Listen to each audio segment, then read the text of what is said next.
नमस्कार, खबरों की खबर में आपका स्वागत है। आम आदमी पार्टी के खेमे के अंदर हड़कंप मचा हुआ है। उन्हें इस बात का डर सता रहा है कि कहीं दंगे के ये काले दाग उनके दामन को हमेशा के लिए गंदा न कर दे, क्योंकि जिस तरीके से जो खुफिया एजेंसी और जो रिपोर्ट्स जो जांच एजेंसी के पास जो सबूत मिल रहे हैं, उससे साफ साफ ऐसा लग रहा है कि आम आदमी पार्टी का एक पूरा का पूरा एक धड़ा इस दंगा के पीछे, इसकी प्लानिंग के पीछे और इसको किस तरह से एग्जीक्यूट करना है, उसके पूरे मॉडस ऑपरेंडी में आम आदमी पार्टी के बहुत सारे लोग इन्वॉल्व होते नजर आ रहे हैं। और मैं ऐसा इसलिए कह रहा हूं क्योंकि जिस तरीके से ये जो सीसीटीवी के पीछे दिल्ली पुलिस और जांच एजेंसियां लगी हैं और जिस तरीके से लोगों को आइडेंटिफाई किया जा रहा है, वो आम आदमी पार्टी के लिए एक बहुत बड़ा प्रॉब्लम खड़ा करने वाली है।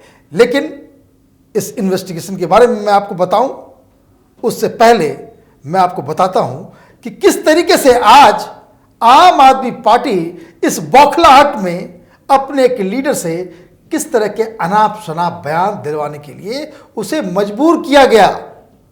अब बात समझिए कि आज जो अमानतुल्लाह खान, ये ओखला का जो विधायक है, उसने जो बयान दिए हैं वो कोई ऐसे अचानक उठ करके खुद का दिया हुआ बयान नहीं है, बल्कि एक प्लानिंग, एक राजनीति के तहत दिया गया वो बयान है, जिसको पहले समझना जरूरी है। और तब आपको ये समझ में आएगा कि किस तरीके से आम आदमी पार्टी के अंदर अरविंद केजरीवाल का जो किचन कैबिनेट है, उसमें जो किस तरह की खलबली मची हुई है। आज उसने क्या ट्वीट किया है, जरा इस ट्वीट को देखिए। उसने कहा कि आज ताहिर हुसैन सिर्फ इस बात की सजा काट रहा है कि वो एक मुस्लिम है।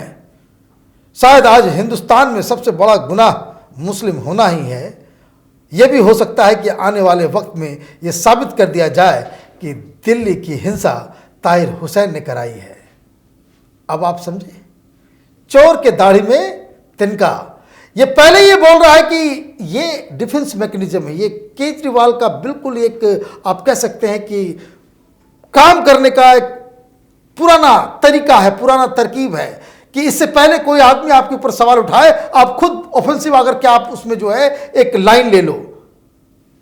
अमानतुल्लाह खान इसलिए ये बात कह रहा है क्योंकि ताहिर हुसैन के जो कॉल रिकॉर्ड्स आ रहे हैं, उससे यह साफ साफ पता चल रहा है कि ताहिर हुसैन जो दंगा मचा रहा था खजूरी खास के अंदर, वो तो एक प्यादा है। सारे डायरेक्शंस और सारा जो कमांड पोस्ट जो था वो अमानतुल्लाह के पास था। क्यों? क्योंकि जिस सबसे ज्यादा वो जो दंगा के दौरान उस वक्त जो कॉल डिटेल्स आ रहे हैं, उसमें अमानतुल्लाह का नाम आ रहा है। और तो और कई सारे आम आदमी पार्टी के बड़े सीनियर लीडर्स के नाम आ रहे हैं कि जिसके टच में लगातार ताहिर हुसैन बैठा हुआ था। और अब जब सीसीटीवी के जरिए, जब जांच एजेंसियों को मौकाए वारदात से सबूत का जखीरा मिल रहा है, तब ये डिफेंस मैकेनिज्म पे आ गए कि भाई चूंकि वो मुसलमान है इसलिए उसको फंसाया जा रहा है। मैं आपको एक बात और बता दूं कि ये जो प्लानिंग, जो सबूत जो मिल रहे हैं जांच एजेंसियों को, उसमें दो तीन बात मार्क करने की है। पहला जो सबूत जो इन लोगों को ये मिल रहा है कि जहां जहां पे दंगा सबसे ज्यादा भड़का, वहां वहां कोई बिल्डिंग, कोई स्कूल, कोई ऊंचा घर, इन दंगाइयों ने उसे एक फोर्ट की तरह इस्तेमाल किया। ठीक वैसे ही जैसे ताहिर हुसैन का घर, उसमें 400-500 दंगाई अलग अलग फ्लोर पे थे। वहां पे पेट्रोल बम बनाए जा रहे थे, वहां पे एसिड का जखीरा था, वहां से पेट्रोल बम फेंके जा रहे थे, वहां गुलेल लगाया गया था, वहां से पत्थरबाजी हो रही थी, पत्थर को बाहर से बुलाया गया था। अब आप ये समझिए कि जिस तरह से ताहिर हुसैन एक किला बना हुआ था आसपास के घरों को जलाने के लिए, ठीक वैसा ही जैसा कि राजधानी स्कूल शिव विहार में, कि वहां भी गुलेल लगे हुए हैं, वहां सारी खाने पीने का भी व्यवस्था उस घर के अंदर 2 दिन तक ये दंगा चला है, और खाने पीने से, रहने से लेकर के सारा कुछ का व्यवस्था। तो ये एक मॉडस ऑपरेंडी जो समझ में ये आ रहा है कि ये हर जगह ऐसा क्या है कि जो आम आदमी पार्टी से जुड़े हुए लोग हैं, उनके ही घर से ये सारी चीजें हो रही थी, जैसे ताहिर हुसैन का हो गया। और सबसे मजेदार बात क्या है कि चाहे वो कोई स्कूल हो, चाहे वो कोई बिल्डिंग हो, चाहे वो पब्लिक प्लेस हो, चाहे वो ताहिर हुसैन का घर क्यों ना हो, मॉडस ऑपरेंडी इसका इस तरह का से रहा कि इन सब घरों में, जैसे हम लोग वो शिव विहार के स्कूल में भी गए, ताहिर हुसैन के घर के अंदर भी गए, तो वहां पहले से सीसीटीवी का कैमरा लगा हुआ था। लेकिन दंगा शुरू होने से पहले सारे सीसीटीवी कैमरास को जो है बकायदा निकाला गया, तोड़ा हटाया नहीं गया, सिर्फ उसे निकाला गया। ताहिर हुसैन के घर के बाहर जो एक सीसीटीवी कैमरा मिला है, उसमें वो साफ नजर आ रहा है कि वो दंगे से पहले तक बकायदा गेट के मुहाने पे था, कि जिससे ये पता चल सके कि घर के अंदर कौन आ रहा है, कौन बाहर जा रहा है। लेकिन दंगा शुरू होने से ठीक पहले वो तस्वीर, वो चेहरा भी जांच एजेंसियों के सामने आ चुका है कि जिसने उसका मुंह कहीं और मोड़ दिया था, जिससे ये पता ना चल सके कि घर के अंदर कौन घुस रहा है, कौन आ रहा है, कौन बाहर जा रहा है। दूसरी अहम जानकारी जो खुफिया एजेंसियों के हाथ लगी है वो ये कि ये जो किला की तरह, जैसे ताहिर हुसैन का घर, जैसे वो शिव विहार का राजधानी स्कूल, इन जगह पे जो लोग आए वो बाहर से बुलाए गए। उनमें बहुत लोगों की संख्या बाहर से है, और बताया ये जा रहा है कि इन बाहरी लोगों में कुछ लोग अलीगढ़ से आए थे, उनमें कुछ लोग वो थे जो इलीगल बांग्लादेशी माइग्रेंट्स हैं, कुछ लोग वो थे जो रोहिंग्यास थे, अननोन लोग। लेकिन इन लोगों को पूरी तरीके से उस बात की ट्रेनिंग दी गई थी कि उन्हें आखिर वहां पे करना क्या है। और इसीलिए अब आप देखिए कि किस तरीके से ये पूरा जाल, किस तरीके से ये पूरा का पूरा जो इन्वेस्टिगेशन इस ओर जा रहा है कि जहां पुलिस इस बात को कुछ ही दिनों में ये क्लेम करने लायक पूरी तरीके से तैयार हो जाएगी इस एविडेंस के बदौलत कि ये जो दंगा हुआ वो किसी सीए के, एनआरसी के खिलाफ कोई विरोध या अचानक से हुआ कोई झगड़े की वजह से दंगा नहीं फैला है, बल्कि इसकी तैयारी कई महीने से चल रही थी। वरना 60,000 लीटर एसिड गंगा जल कोई ऐसे यूं ही जमा नहीं करता है, सीसीटीवी कैमरास को यूं ही कोई नहीं हटाता है, बाहर से लोगों को बुला करके अपने घर में यूं ही दावत नहीं देता है, उनसे दंगे नहीं करवाता है। तो जो सारी बातें, सारी दलीलें जो ये लेफ्ट कबाल और ये सारे लोग जो कह रहे थे कि हिंदुओं की तरफ से एक तरफा दंगा हो रहा है, वो सारी बातें झूठी साबित हो रही है, क्योंकि एविडेंस उस तरह के मिल रहे हैं।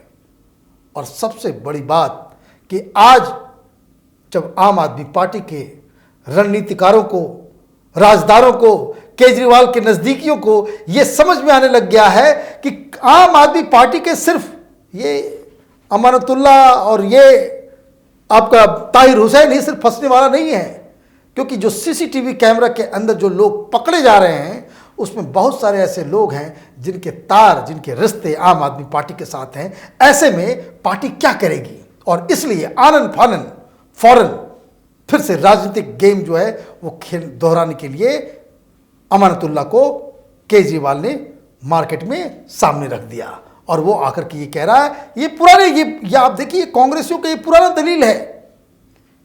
अजरुद्दीन भी जब फंसे थे मैच फिक्सिंग के केस में, तो उन्होंने यही कहा था कि भाई चूंकि मुसलमान है इसलिए हमको फंसाया जा रहा है। अगर आप दंगा भड़काते हो, अगर आप कोई इलीगल काम करते हो, और अगर आप कोई भी कानून तोड़ने का काम करते हो, तो आप अगर मुसलमान हो तो आपको छोड़ दिया जाएगा क्या? ऐसा तो होगा नहीं।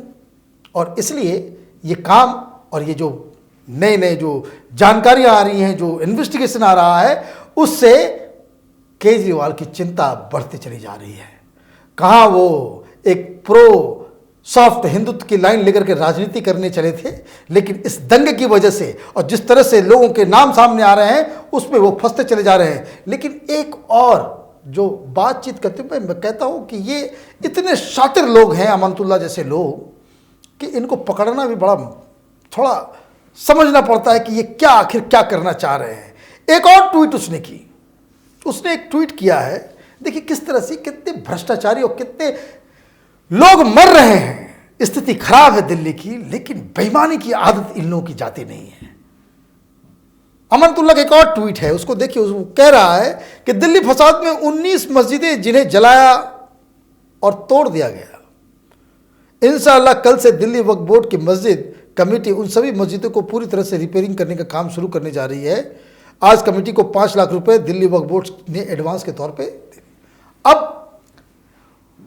अमानतुल्लाह साहब से एक बात पूछना मैं चाहता हूं, भाई ये 19 मस्जिदें कहां हैं जो तोड़ दी गई, जला दी गई? बिल बनाने का काम हो रहा है, पैसा एडवांस दिया जा रहा है। ये बात दिल्ली सरकार को, वक्फ बोर्ड को, और जो दुनिया के सबसे ईमानदार मुख्यमंत्री अरविंद केजरीवाल जी हैं, उनको बताना चाहिए कि ये सब क्या चल रहा है चक्कर। आप अनाउंस करवा देते हो 19 मस्जिदों को जला दिया गया, कहां है लिस्ट? क्यों इस प्रोपेगेंडा का काम है? आप इससे 2-3 काम करो। एक तो आप 19 मस्जिदों को बनाने के चक्कर में आप पैसे खाओगे, और दूसरा पूरी दुनिया में ढिंढोरा पिटवाओगे कि 2 दिन के अंदर में जो दंगा दिल्ली के अंदर में हुआ था, 19 मस्जिदें शहीद कर दी गई। तो ये इस तरह के प्रोपेगेंडा को भी समझना जरूरी है।